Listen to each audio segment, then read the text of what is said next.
What's up, good people? Watch the Game podcast. It's your man L.A. Cheatham, Benjamin Banneker, what's good, good people? What's good, go blue? What's good people? getting at you on a rare Monday night. On a rare Monday night, we were intended to go yesterday after the game, but it's a rare Monday night. We get a chance to get you off to the San Francisco versus Arizona Cardinal game tonight on Monday Night Football. Penn, we've come to the time in the season in the Bears season where this is the moment that we probably didn't want to. We weren't looking forward to it, but we knew that it would come a time. I felt like it. I knew it would come a time when Justin probably wouldn't play a game. Now I'm not going to say he's out for the season yet because that has not been reported yet. Separated shoulder against the Atlanta Falcons. What a hell of a homecoming for Justin Fields. Yeah, man. And you know what? I thought even before the shoulder injury happened, that there was some shots of him. They was working on his legs. Looked like, they said some cramps. I think he was just worn down. He said after last week's game, like my legs feel heavy and stuff. It's not from the hits I'm taking, it's all the running I'm doing. And I think that came into fruition yesterday, especially in the second half. Because first half he looked like Justin Fields. And then the second half, it was like he was running, he was running in quicksand. He was still able to do some things, just being mobile back there. He couldn't scramble, but he was keeping plays alive and hitting people. But the shoulder injury is definitely something to follow. And now we just, we waiting for the injury report to come up. Yeah, interesting. He was able to move the chains with his feet. He wasn't able to break that big run, but the thing to me is, as you said, he was complaining about his legs feeling heavy throughout the week, and it was saying because he was doing so much running, more running than usual. And the only question I have is now, as a coach, as an offensive coordinator, when your quarterback is saying these type of things, it should change your game plan up a little bit. Now, Justin ran the ball 18 times for what I believe was 85 yards. Yep, that's what I got. No, yeah, 18 rushes for 85 yards and a touchdown. Now, don't get me wrong, we did miss Khalil Herbert in this game. Cannot deny that. Yeah. But David Montgomery has not been the guy that we wanted him to be up to this point, but he's still effective. Given the opportunities, he can still be effective. And with Justin Fields coming in with the legs, with the issues with his legs being heavy or whatever, why don't you lean more towards David Montgomery? Okay, because there's no more excuses. There are weapons here. You spin out a second round draft pick. You go get Chase Claypool. You got Darnell Mooney. Darnell Mooney with a hell of a play, hell of a touchdown catch in this game, and then Justin overthrew him on one. And that play alone, when he overthrew Darnell Mooney, we never seen anything else like that in this game. They never tried to stretch the field again. It doesn't seem like. Well, my question is more so: you spent the second round pick on Chase, and he had 2 catches for 11 yards on versus the Falcons. Like, this is third week now, so now I'm starting to ask questions. Like, he don't have no special package. He don't have just these plays that Chase. We know these. We know you good on these. We can run these because we got you here for a reason. Or even still, like, just having him on the field more. Like. Whatever Justin called a play, and then Justin just go tell, run a deep end, run a 7-yard out. Like, that's what I'm kind of looking for right now. And I just think that first game when he played versus who's his first game versus not the Dolphins. The Dolphins, it seemed like they tried to get him involved more than they had the last 2 weeks. So now I'm like, why'd you make the trade? shout out Cole Kmet and that great catch that he made yesterday. He keeps improving, but he only had three catches yesterday. So I just got a lot of questions. Like, why did you? What's the plan for Chase? And what was the plan on that last drive when you know Justin is banged up? Like, you start the drive. It wasn't the play broke down and he decided to scramble. It was a quarterback run the whole way. And the second play, I was just watching the Flus conference, press conference from earlier today. He said it was a miscommunication. That was supposed to be a handoff draw to Demo. And I'm like, but why? You need to get down the field in a hurry. You only get 2 timeouts. Like, make it make sense to me, y'all. Come on now. And that's the interesting thing about it, because they've did some things to this roster to boost the offense.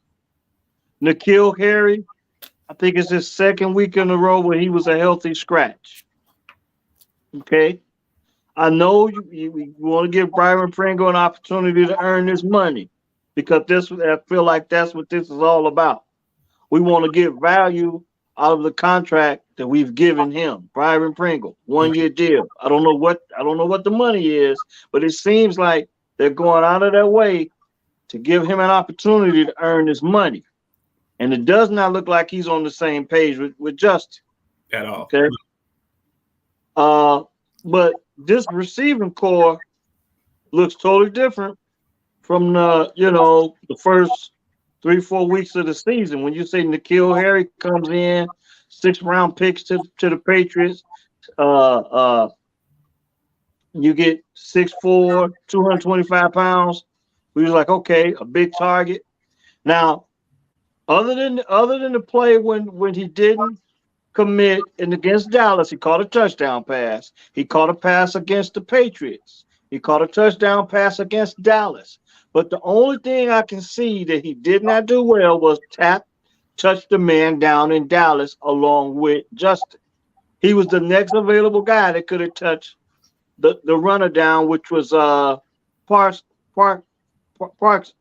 right? Yeah, Michael Parsons, yeah. Okay. He didn't touch him down, neither did Justin. That was the last time we seen him effectively on the field where he could make a play. Now, I don't know if you put him in the doghouse for 3 weeks for that, but point is, when he caught the ball, he was effective. And he hasn't been on the injury report. He's been a healthy scratch for, I guess, 3 weeks now. And you gave away a 6th-round pick to get him, to bring him in. So it's got to be about Byron Pringle proving that he's worth his contract. Either that, or he didn't have some kind of run-in with the coaching staff and they, trying to make an example out of him, something like that. But him not touching Michael Parsons down, that's not a reason to be scratched for a healthy scratch for 3 games in a row. No. We've seen Velvet Jones. He's done worse. He's cost us a game, and he was back on the field the next week. So yeah. And he actually had a great was it a kickoff return yesterday? Kickoff return to get the game. His first kickoff return of the game was pretty good. He looked a little Hesterish on that, if I may say. Yeah. Let's go. With Khalil Herbert being out, he was due to get an opportunity to get back on the field, because that was Khalil Herbert's job, which was kickoff return. And Dante Pettis was covering the punt returns. And Dante Pettis said, you wonder why wasn't he doing it in the first place? I mean, he makes it. He was the most experienced at doing it. And this thing goes again. We want to make sure our guy, we're going to put him in a position with a lot of responsibility that he couldn't handle. Talking about Velus Jones. Now, when you put Dante Pettis out there and he's more effective doing it, it says something about your talent evaluation as a coach and your politics in the locker room. Yeah. Because you obviously said, we want Velus Jones to take this job. Not earn it, but take it. Because you can't tell me that he earned that job for punt return over Dante Pettis. Look at how good Dante Pettis is at doing it. I mean, he's catching the security, he's securing the catch, and he's just getting upfield. Okay, he looks like a veteran doing it. Exactly. Politics in the locker room. Exactly. And again, I go back to the Eberflus press conference today. He said, they come in on Monday, they watch the film, they give out the grades, and he said for us to be a good football team, we need to be getting B plus average pretty much across the board. We got a lot of D's, we got C's, we got some people with A's, and that's bringing. So same thing with the coaching staff. Like, are y'all grading y'all coaching decisions? Okay, the end of the game. Now, when Justin took the field at the end of the game, I pretty much knew what was going to happen. I'm sure you did too, because we know, like, oh, he's banged up now, so he can't run. The passing game ain't really been what we want it to be, so we probably not going to win this game. So but you called 2 running plays for Justin. Oh, well, the second one was a miscommunication. Then what you just said, Dante Pettis has shown that he can take that responsibility of being the punt return guy. Why is he not doing that? Second of all, if Khalil Herbert is a big part of your running attack, why? He's too valuable to even be back there on kick returns. Why? Like, are y'all grading yourself? So, and we've been critical, and we tip our cap. When they do something good, we're going to congratulate you and give you your credit. But when you do something bad, we're going to call you out for that too. And I just got to call them out. Like, what are y'all looking at? What are you doing? And then when you look at that coaching, just in general, you can point the finger at a lot of people, because look at the special teams. We deplete the defense. We trade 2 key players, and now special teams is giving up a touchdown or mixing an extra point. And every week since the Miami game, those points have been the difference. Exactly. The 1 point against the Lions, the point differential against whatever that was against the Dolphins. Yep. And then again, you get the Falcons. We try 56-yarder. What that? 55, 56-yarder. 56, yeah. But I personally believe that you go back to the first half when they got off to that pretty much of a quick start. Man, don't get me wrong, because Atlanta went right down the field, put up 7 points. But the offense, the Bears look just as good. Okay. You hit Mooney over the top with the touchdown after the Velus Jones kickoff return. I can't leave that out. And then you come back on another opportunity, and then Justin gets in the end zone on a call run play yet again. Now, don't get me wrong. If I had to call run plays for Justin, that's where I would like for him to be. From the 40 and beyond the red zone. When you get on the other side of the field, not so much. You want Justin to run the ball in the more effective parts of the field where we can have a potential to attach points on the board. I'm cool with that. But 18 carries, and I know some of that was Justin just scrambling, but that's too many carries at this point in the season for Justin Fields.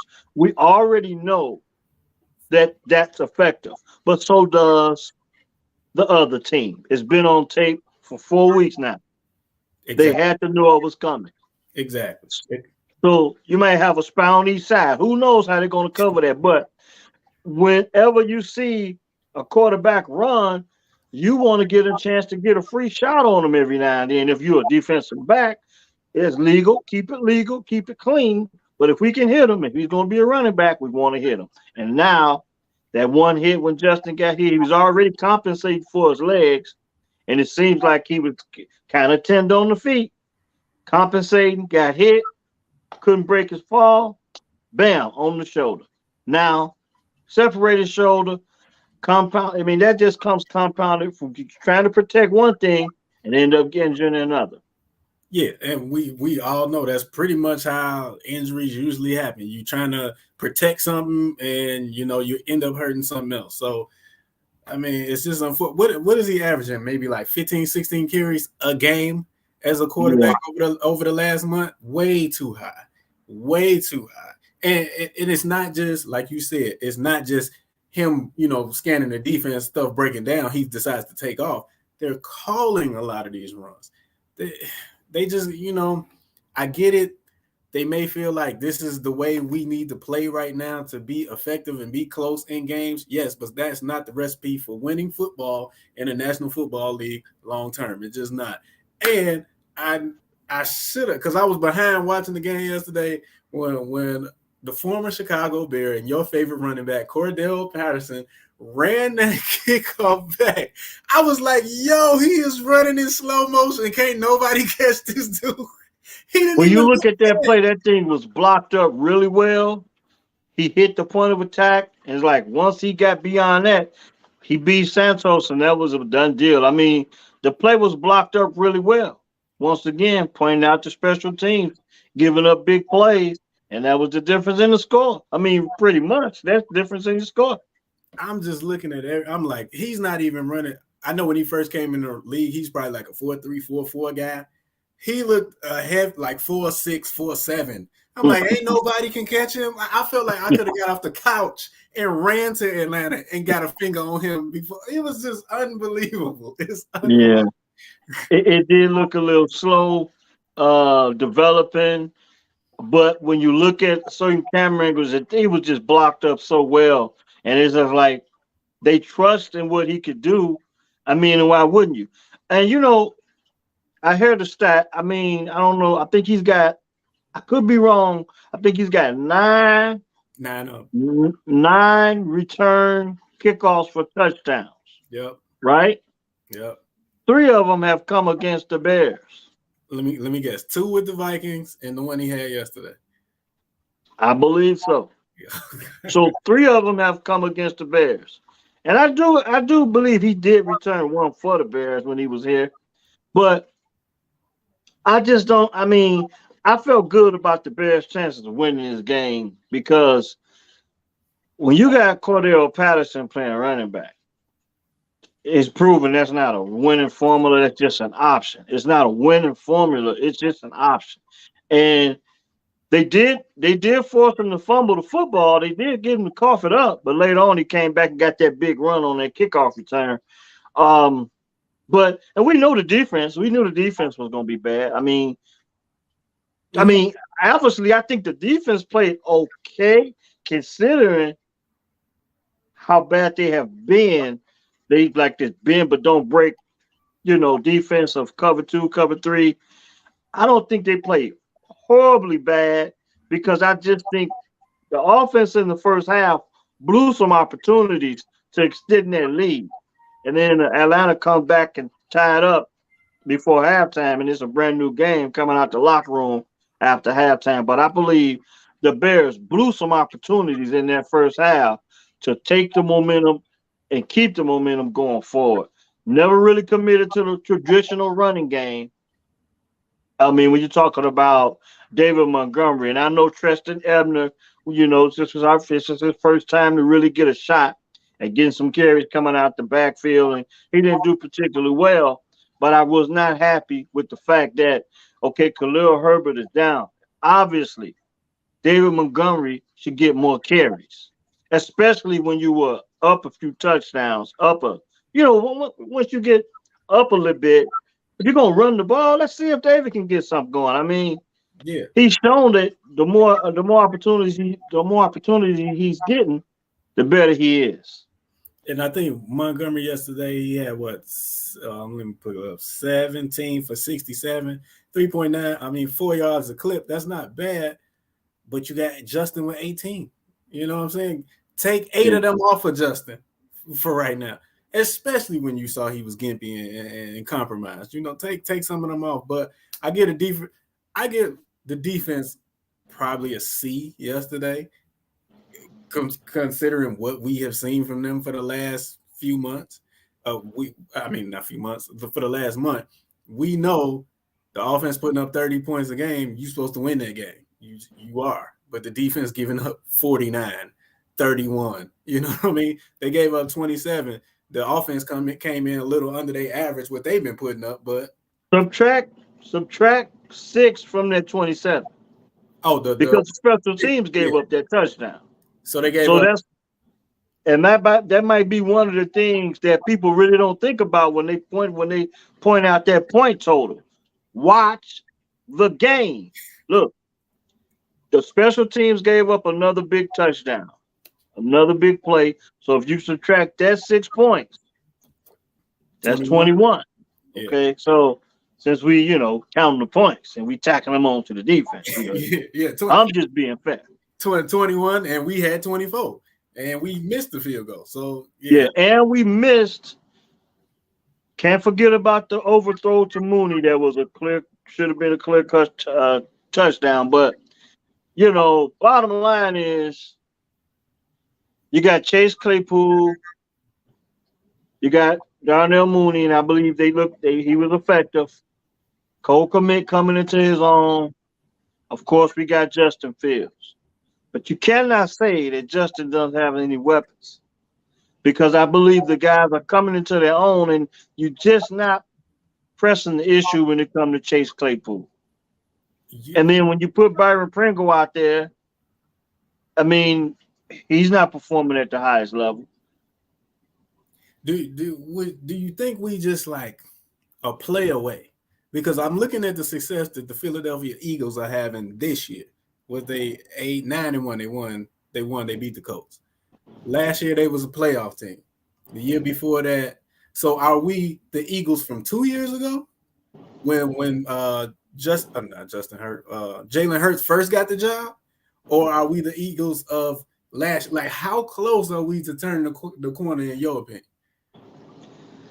Well, I want to say we're the Eagles of 2 years ago, because we're figuring out right now. They were just figuring out things they could do with Justin, figuring out ways you can win with Justin being on the field, figuring out what works for Justin, and that's what this offense was kind of built around. Given the fact that the offensive line is a little suspect, so you can't become the pocket passer we would like to see him become.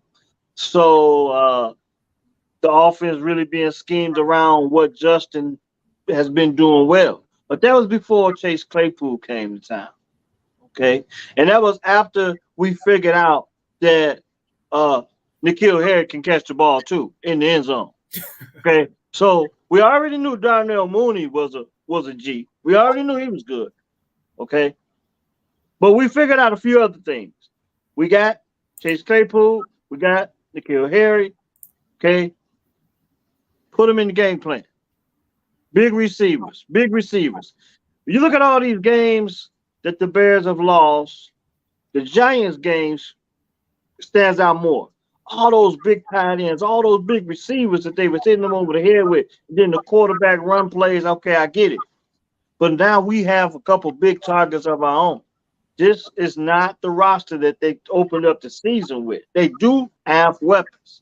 It's about the creativity and the scheme of getting those guys involved. And that's what's going to be interesting about, regardless if Justin plays or not.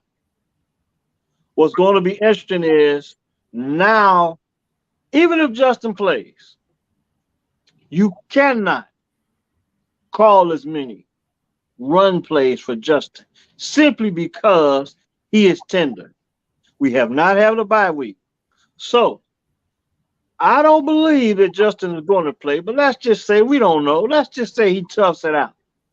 That means there's got to be a change in the scheme. It's got to be a change in the scheme. Either way it goes, Trevor Siemian or Justin Fields. We got the Jets coming up next. We saw the Jets just lost to the Patriots 10-3 on a kickoff return. Now we know the Jets defense is legit. They've been balling. But Zach Wilson don't look like he's it. And we could have said that same thing about the Marcus Mariota. Like, you got to beat Marcus Mariota. You got to beat Daniel Jones. And it's just the team, man, is just I just feel like they're going to find a new way to lose next week. Like, you took the words out of my mouth, because that's what they've been doing. And you got to be careful what you ask for, because what we wanted was for them to be competitive. And I'm not disappointed that they're losing. I'm disappointed about who they're losing to. Yes. The Washington Commanders, the Detroit Lions, the Atlanta Falcons. Okay? That's what I'm more so upset about. Beat the teams you can beat. We can live with the rest. Okay? Exactly. Beat the teams you can beat. We can live with the rest. Now, you still got the Jets. You got the Bills, you got the Eagles, you got the Packers before the bye week, of course. You got the Lions again. You got the Lions again, and then you finish up with Minnesota, I believe. I mean, And then when you add to the fact that we may not have Justin, the pressure's on Luke Getsy again. To now Justin isn't on the field. Now you have to prove that you can draw something up. And if this happens, if some way, somehow, Trevor Siemian comes out and look as comfortable as he did in the preseason, because he did look pretty comfortable, getting rid of the ball pretty quickly and being effective and moving the team down the field and scoring points, then the question comes back to developing Justin in the pocket. So that's why I said going forward, it's going to be interesting to see how this team responds with or without Justin. Because regardless to Justin being injured or on the field or not, a lot of guys still got jobs on the line. David Montgomery should be a free agent. We got the Chase Claypool effect. Okay. I mean, Darnell Mooney, I can't see him just wanting to, shut it down. Darnell Mooney's always looking to make a play. So I think he's going to keep the pressure on Luke Getsy alone. Look, I want the ball, man. Get me the ball. So it's going to be interesting either way. Yeah, I think you didn't go the final step. The final step, if Getsy can scheme this thing up, and the Bears, assuming no Justin, he schemed this thing up. Trevor Siemian comes out and looks good. They get a win. Then that's the difference between him being an offensive coordinator, or he might not be here next year. We talking about jobs on the line, like it's a big week for him. So show us that you can make the adjustments. We cool. Hey, we all for upward mobility and advancement. We all for it, because if you got a good coordinator, somebody gonna come get it. We know that. But show us, Luke. Because yesterday you showed me. That's the other thing. Kill the head coach crap. Kill it. Because everybody was saying Justin could be an MVP. Luke Getsy could be a future head coach. I'm not denying that. But kill all of that noise for now. Because, he got to prove that he can scheme. If Justin doesn't come back, he got to scheme without Justin. And he still has the same challenge. You got Chase Claypool. You got to get Claypool the ball. Okay, of course, you got to keep getting Mooney the ball. You got to keep commit, guys. He's got to keep progressing. I mean, just because Justin ain't on the field, it does not take away from the fact we need to see guys develop and get better. I mean, and that's the reason why there's going to be worth watching these football games. I believe they're already eliminated from the playoffs. Yeah, I mean, 3-8. So, but guys are playing for who wants to be here next year, or you got to put some good tape down. There's a lot of guys who are still with a lot to prove on this team. Luke Getsy being one of them. And offensive line, I just had this thought. They can run block, because we seen Khalil be effective. We see Demo ain't been the Demo we want him to be, but he averaged, I think, like almost 4 yards a carry yesterday. Why can't they pass block? Like, I don't understand. Is it a different fundamental? Is it why? I don't understand the disconnect there. I just think it's a talent thing. It's a talent gap that they have to close. And the only thing they're gonna do that, the only time they're gonna do that is in the draft or in free agency. I don't think they're gonna figure this pass blocking thing up anytime soon. But when you think about it, okay, you got the Jets, and then you got the Packers, and then you got the bye week. So looking at how they looked against against the Patriots after what they considered a mini bye, they looked pretty good. They figured some things out. So after the bye week, how will they look coming out the bye week? And I guess that's the only time we got to figure that out, because it's like now it's like game. And then when you look at the way the schedule is set up, it's kind of interesting. The Bears last season didn't have a back-to-back home game. They were home away. Yeah. This season, they have their bye week on the other half I mean, they're gonna be 8, 9 games in before they get a bye weekend. So I mean, you know, it's got to be some guys injured, Yeah, guys banged up. yeah, more than that. Because I mean, what they 3-8 now? That's 11 games, and they Yeah, got 2 more games before the bye. Like, yeah, yeah, the scheduling guys have not been on their side for the last 2 years. I didn't realize that we hadn't had our bye until you just said that. Like, yo, we have been playing every yeah, single week. Yeah, yeah. And to think about it, okay, so Khalil Herbert's out for 4 weeks. One of those weeks will be the bye, so it gives him an opportunity another week to kind of rest if we're going to see him come back. And I wanted to touch on that because with Ebner, you know, getting opportunity, will they bring another back in? You know, if he's not getting the job done, and it makes you question with the personnel. I don't really want to call it tanking, but looking at their play calling, looking at the fact that they kind of freezing Chase Claypool out the last 2 weeks, it makes you wonder sometimes what the hell they doing. When you talk about Chase Claypool again, did you notice against the Falcons that there was a lot of red zone packages? He was not on the field. that's what I'm saying. That's what I'm saying. Like, what? And that's what makes people question where's your winning game plan.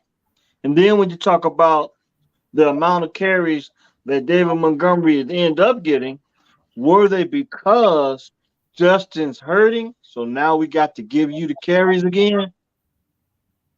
You know what I'm saying? And I Questions? think that's how his carries tallied up. Okay, Justin's banged up, a little banged up. Let's give Montgomery some carries. But that should have been the game plan anyway. When Justin said his legs weren't feeling well, it should have been like, okay, Montgomery, Ebner, quick hits, stretch the field with Claypool. Let's try and take some of the pressure off Justin's legs. Force him to throw the ball. Let him throw the ball. Do not run as much. Okay. Now, maybe it was a little bit of Justin being ultra competitive and wanting to make a play. I don't know.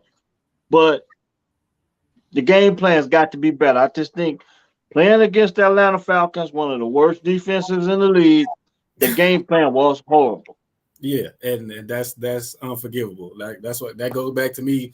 If the coach is grading the players, and you saying we got to be a B+ football team, what are the coaches getting on their grades for yesterday? Because that was a winnable game. All these last 4 have been winnable games. They play here and there, was saying, but yesterday was just inexcusable. I feel like we have seen Chase Claypool more in his debut on the field than we had right. the following 2 games after that. And when you think about it, okay, Atlanta was a away game. Last week they played the Lions at home, and I believe that Miami game, the reason why Claypool got the touches is because the electric people were so pumped up in the crowd about him just being on the team. And they were like, we got to answer the bell. They really excited about seeing this guy.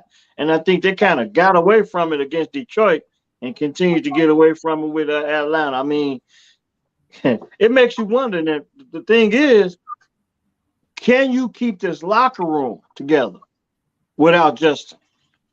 Okay, because without Justin, who else do you have to lean on? You have to throw the ball to Chase. You have to throw the ball to Mooney. You have to give the ball to Montgomery. You have to figure out a way to get a ball to commit. You're not going to see Trevor Siemian out there scrambling. Exactly. And to your point, is what you said earlier. Like, it's a lot of politics going on. Like, why is N'Keal Harry not playing? That could splinter a locker room when they feel like, oh, the front office want this guy to play because they didn't play him, but I know I'm putting the work in, whatever, I should be on the field. That could splinter a team too. So it's a lot of questions we got to be answered in the next, we got 6 games left, I think 6-7 weeks. One of them be a bye, so it's gonna be interesting. I wanted the Bears to be playing meaningful football in December. That's going out the window. So now I'm back to play competitive football. Yeah. But some of these losses, like the loss to the Lions, and I know the Lions won 3 in a row, but still, I got a feel in our heart of hearts, we a better team than the Lions. I just feel that. And to lose to that, that's still a gut punch. The game versus the Vikings earlier in the year, when my emotions was all over the place, that one hurt me. It's a lot of games I just wish we could do over and be on the other side of that, because going 7-10 versus how this thing is trending right now is, come on, Bears. Well, right now, they like the third pick in the draft. If the draft was tonight, they were talking about they'd be the number 3 pick in the NFL draft. I think it's time to. You can't say it enough. It's guys on this team with plenty to play for, because you don't want to be the guy X'd out with that third pick.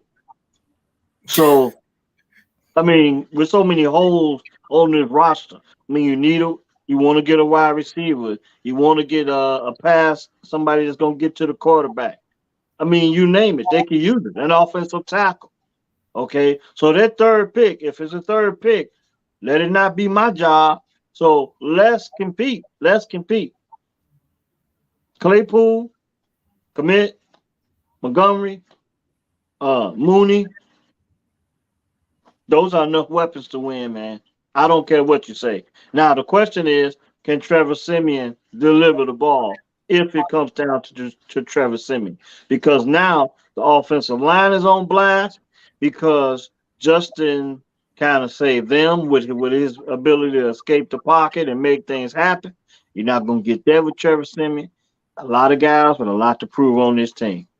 Hey, and if I'm Chase, and if I know Justin not playing this week, and I don't get a considerable amount of looks this week, or I'm not even on the field a lot this week, then I'm starting to question, like, why the hell y'all even bring me here? This is my 4th game. What I'm here for? Yeah. I could have stayed in Pittsburgh with Kenny throwing Pickett. Like, what am I doing?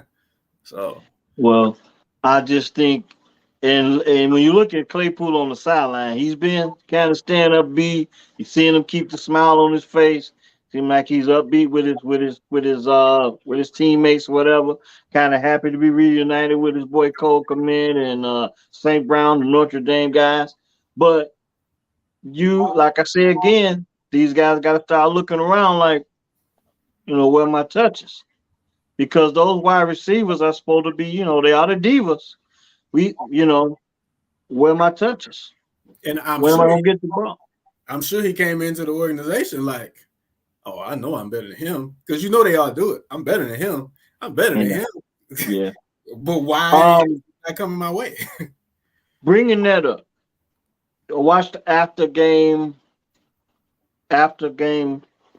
football show with Alex Brown and Coach Dave Wanstead and the linebacker, my man, forget his name, but Alex Brown said that he believes Chase Claypool is the best receiver on the Bears team. Now, better than Mooney. And I have to say, yes, I believe that, because he's 6'4", 240. He hasn't really gotten an opportunity in Chicago to show that he is the guy. I do believe he can be the best receiver on this team, but that's the thing we need to figure out going forward. And regardless if it's Justin or Siemian, that's what I want to know. Because what would they be taking if they get the number 3 pick in the draft? What they gonna do with it? A lot of holes to be filled. I'm happy with Claypool. I just want to see him get the ball. I just want to see him get the opportunity. Now, if he go to dropping the damn ball, then we got something else to say. Exactly. But he's not getting opportunities right now. Yeah, if he get his opportunities, if Trevor gets to play and they scheme this thing up and he gives his opportunities, there's 2 questions that we got to ask. 1, is Justin missing the reads? That's 1. 2, why is this game plan so different than previous weeks when he been on the team? And then if Justin comes back, hopefully he not shut down for the year, because we need to see these guys develop. If Justin comes back and it goes back to what we've seen with Chase Claypool, then you guys, Yo, what's Yeah, going on? yeah. Because you and I both know, even Justin has said it. He didn't run as much. He didn't run as much at Ohio State. At all? He didn't run as much at Ohio State. He had a stable. He was a part of the running game. Meaning, if these guys don't get you, I will. And I still believe that going forward, that for Justin Fields to be successful, he will always have to have a nice stable of running backs behind him. Okay, I don't think that's ever going to change. I say this all the time. Tom Brady did for 20 years what he did at Michigan. Justin Fields will have the same opportunity to do what he does best for as long as he can do it if you just give him what he needs, and that's weapons. He didn't do the Ohio State thing by himself. Okay. He has the ability to make plays with the guys around him that can make the plays. Don't put all the pressure on Justin, and that's what they've been doing. Now, guess it's time to be a little bit more creative. Get some other guys involved. Did a great job of getting committed involved. And then credit to Justin, because Justin been playing some satellite football for the past couple of weeks. When the one pass that he threw to Montgomery, when he told him, hey, man, go, go, go, go, Yeah. go. And he hit him with a dime, you know what I'm saying, on the sideline. He did the same thing with EQ St. Brown. He extended the play. Hey, go, go, go. He's starting to look like he's comfortable, and he's reading some things, and he can play off his athleticism. Now it's time. Why don't they have any shallow crosses? Why aren't there any slants? Okay. Blasingame he caught the ball pretty well in Tennessee. Why won't we throw the ball to the fullback every now and then? Release the pressure on the quarterback. Release the pressure on the line. Some quick hitters. I mean, we all play Madden. Thank you, thank you, thank you. I'm over here going crazy because I'm asking these same questions, and we're gonna have a later show in this week to preview Michigan, Ohio State. But I'm asking these same questions about Michigan. Like, why you not do? We all play Madden. We all play Madden. The slam works. And I can tell you, I play 2 hours a week. Okay, I don't spend all day on Madden, but he got 4 or 5 days of the week to figure out what to do with these supreme athletes. Don't get me wrong, I know the other team is playing as well, but there are some things that other teams in the NFL, you'd be like, why don't the Bears do that? And so since you want to go steal plays from Baltimore, let's go steal some plays from KC. Let's go steal some plays from Dallas. Exactly. Okay. All right, come on, man. We still in plays anyway. It's not rocket science. It's not rocket science at all. And I just don't understand. Like when you hit the slant, when you said the slant thing, that's my pet peeve. Like we see everybody running against us, but yet we never do it. Like why? Even with that, with Velus Jones, it's obviously the guy's fast, and we about gonna wrap up, but Velus Jones is out. He's fast. With the ball in his hand, he's pretty effective. Okay, he's not a punt returner. But all that shallow cross and let him run across Justin face and you don't give it to him, give it to him. Let's see what he can get. The one touchdown that Velus Jones had this season was off of that right there. When it a pop Remember? pass, I think? Yeah. Yeah, I mean, you got to get more of that. We just need to move the chains, keep Fields upright, keep the quarterback upright. So now, we'll finish with this. Justin Fields doesn't play. So, 2 things. Trevor Siemian's the starting quarterback. Who's the backup? And will they be calling in another running back to finish the season out? Or can Khalil Herbert make it back and be effective, or do you shut him down? Just a few things to think about as we finish the season going into the draft and off season with the free agents. Playoffs are over. Here at Watch the Game podcast, we gonna focus on more on the teams that are winning. because our Bears ain't getting it done. I want to focus on the teams that are winning going forward. Now, don't get me wrong. We're going to talk about the Bears because that's our team. Got to watch those games.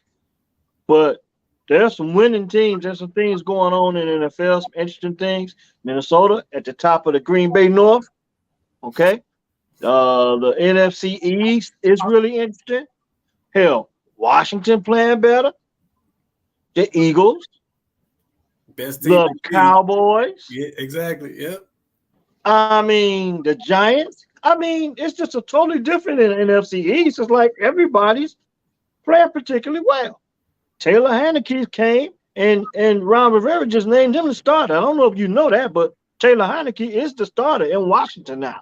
Oh yeah, we talked about that last week. So that's gonna be pretty interesting. And we can't watch the games if we can't see that. I mean, if we're gonna watch the game, we got to watch the games worth watching. Exactly. The NFC North is very interesting.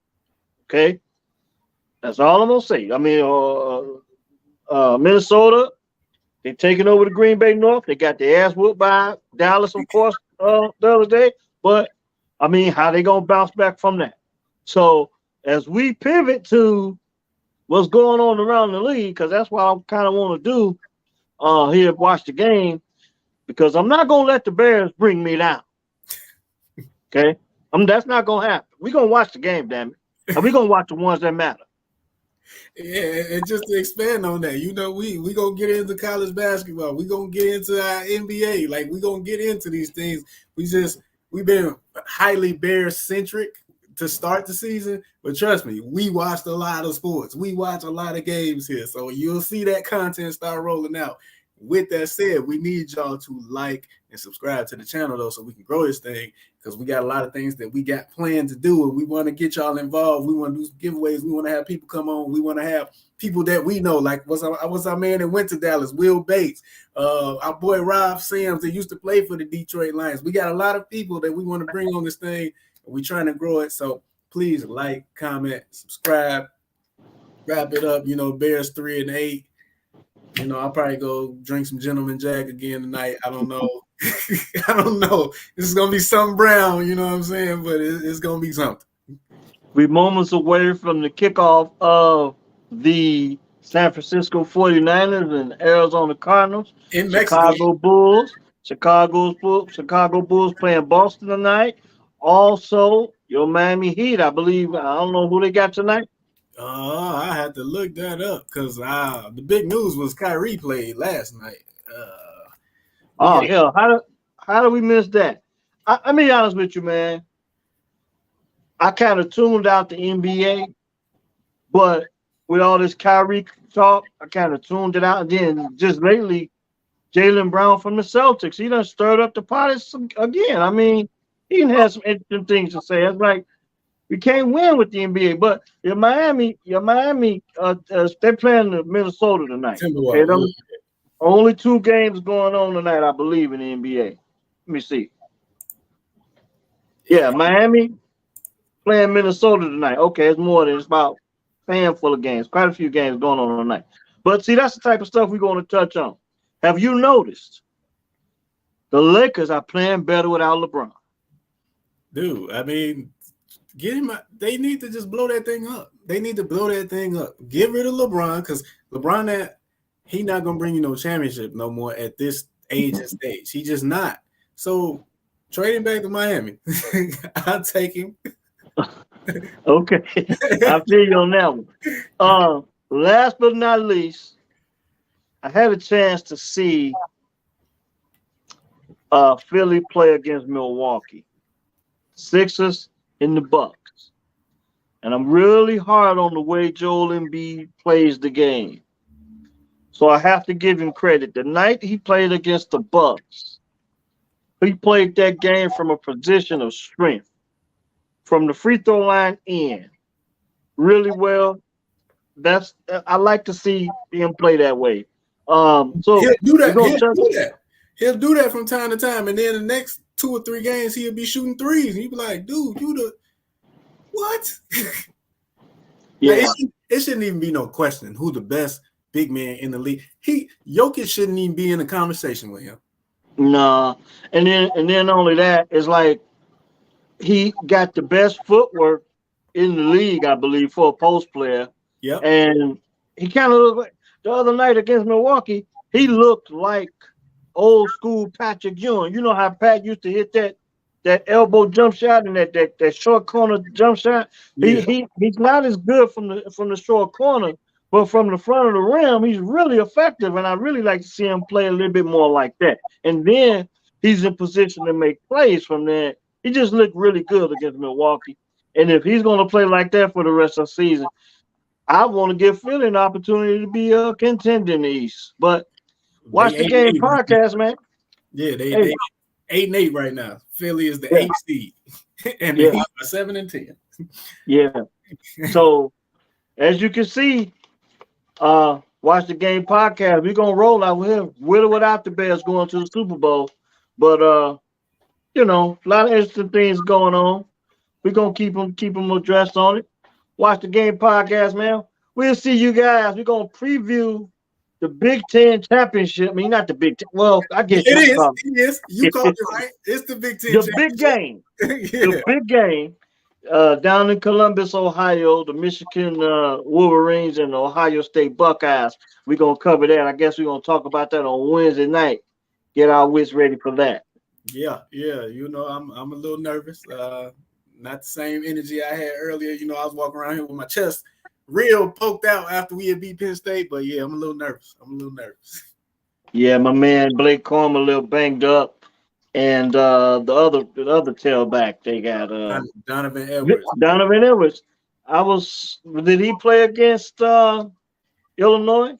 Nope, they held a lot of guys out, kind of trying to get them ready for the Ohio State game. But word on the street is that he got a broke hand or something, Donovan Edwards. So that's the rumor. You know, Jim Harbaugh ain't really too forthcoming with injury reports. He'll just say he's working through something. So we'll see. Okay. Wednesday we'll have some more information.